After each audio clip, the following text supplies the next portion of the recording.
Howdy everyone, it's me once again, the one and only Killer Dan.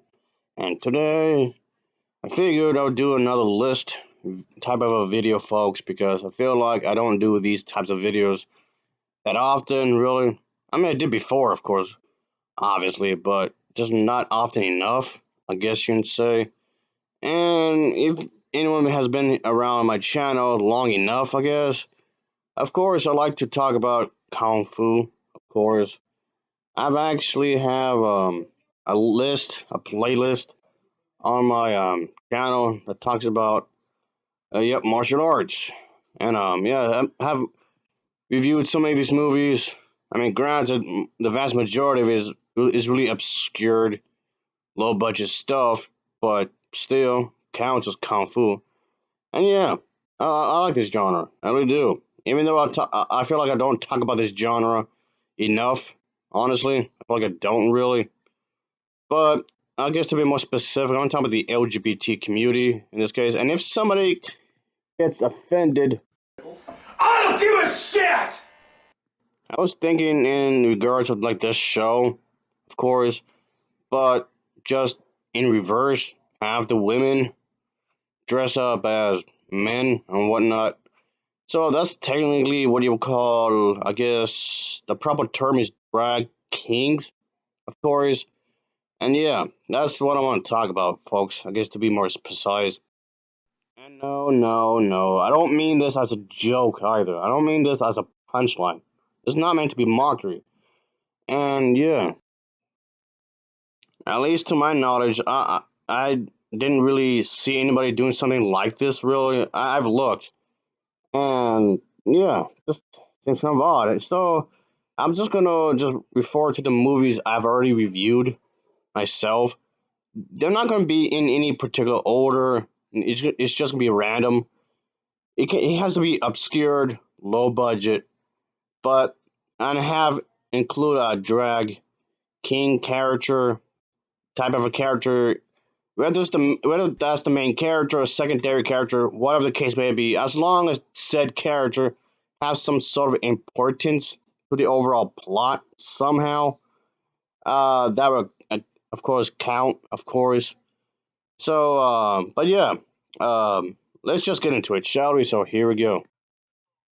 And one thing I will definitely add is that uh, these movies would have to take place in a certain time period of Asia. I don't care if it's Japan, Thailand, the Philippines. I don't care.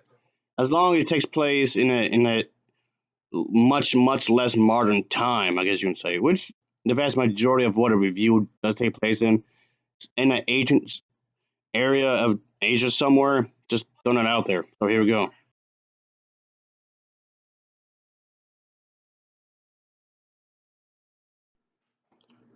Starting this list off is the Invincible Symbol Guy. And by the way, they're not referring. The title's not referring to the a woman in drag. By the way, it's talking to the other character. Just for clarification. But anyway, the whereabouts of this king becomes known to various groups of individuals, and let's just say these martial artists. They do battle with one another for to get their dirty hands on this thing. I guess you can say. But yeah, there's a woman dressed in drag, but no one makes a big deal out of it. Like, okay, that's cool. That's how she is. And but yeah, aiming for a kung fu movie, it seems to be pretty progressive when you think about it. When nobody makes a big deal out of it, so yeah, good for them. Anyway,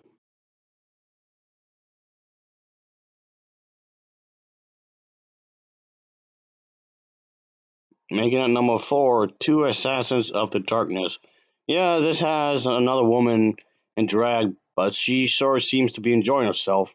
Nothing wrong with that. And basically, what's going on is that there are these two henchmen that arrive in this small town. Each become aware of the other due to a mix-up over intended targets, and let's just say things become rather chaotic. I guess you can say. Well, lots of kung fu to be had, obviously, folks. So again, yeah, there's a woman in drag, but hey, no one seems to really care. Not even the bad guys. They seem to really give a shit, and that's the way it should be. I guess you can say.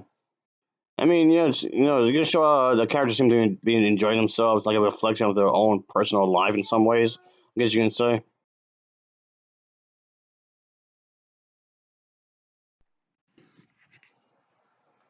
Again, number three, Ninja Fist of Fire, where there's this woman here, folks, and okay, she may not be exactly dressed up all boyish, really, but she's not exactly dressing up all girly like either. Like flowers, designs on her outfit or anything. Nothing exactly super womanly, really. And her behavior isn't exactly womanly either. More on the boyish side.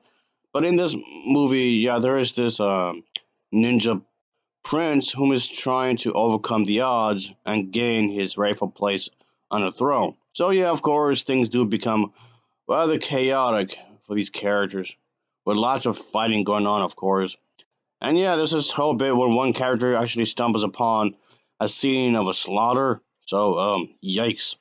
Uh huh. Okay, I'm pretty sure many of you heard of the Three Musketeers. Okay, how about a woman dressing up as one of them? There you go. So, yeah, in this one, we get to see that, yeah, there's this character who's supposed to be this fearless, incorruptible individual. Um, let's just say there's also this investigator. If it's some sort of investigation, I guess you would say. There was this official that escapes this assassin attempt by this worthless individual, and things, of course, get rather chaotic. Well, it's a kung fu movie, of course. There's gonna be lots of fighting and whatnot. And the character, she does play an important role as she does help to bring justice to society, of course.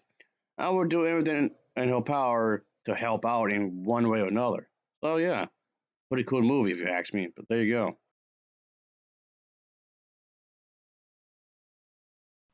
Again, number one. Again, not exactly wearing super boyish clothing, but she's not exactly picking up daisies and smelling them either, or playing with dollies. She's going out being really aggressive and kicking a lot of ass. But in her situation, does she really have much of a choice? Absolutely not. Yeah, she's really tough and hard headed and whatnot. Because the thing is that there's this young woman whom is pretty much determined to help a man whom is being pursued by gangsters so that she would have the uh, pleasure of killing him herself as revenge for causing the death of her sister. So yeah, pretty much like a drama kind of a thing going on. Alright folks, I guess that'll be for now. There's plenty of other examples of this, but I just want to make this a fairly short video, of course. But yeah, when it comes to, women expressing what it means to be a woman. I guess for a lot of people, there's not just one specific way. Of course, you have to be graceful, womanly, stuff like that. I guess you would say, but I guess that's a bit of a vague description. But even with people, with some women would want their bodies to be a certain way, like this individual. Uh, but yeah, you can still be, uh, you have your own body in some sort of ways, even if it's rather muscular. I guess to each their own. I guess. I mean, granted, a lot of people would want to argue what it means to be a woman today. It could mean, working hard in a world that operates in such a way that's mostly dominated by what? A male kind of influence or whatever, where women would naturally have learned their own success that won't come easy and whatnot. All right, let me stop there so that this won't become like some sort of essay of anything. But I just want to point out, I guess you can say, in other words, that I guess, like the old saying goes, there's more than one way to skin a cat, I guess you can say. So there was that, I suppose. So this kind of thing, I feel like hardly anybody brings up really, like at all. Especially when it comes to diversity, people keep saying, bring diversity, please bring diversity." Yet they don't talk about these old movies like at all. Boy, it just seems weird to me. Anyway, as always, thanks for watching and take care. Until next time, see ya. Oh yeah.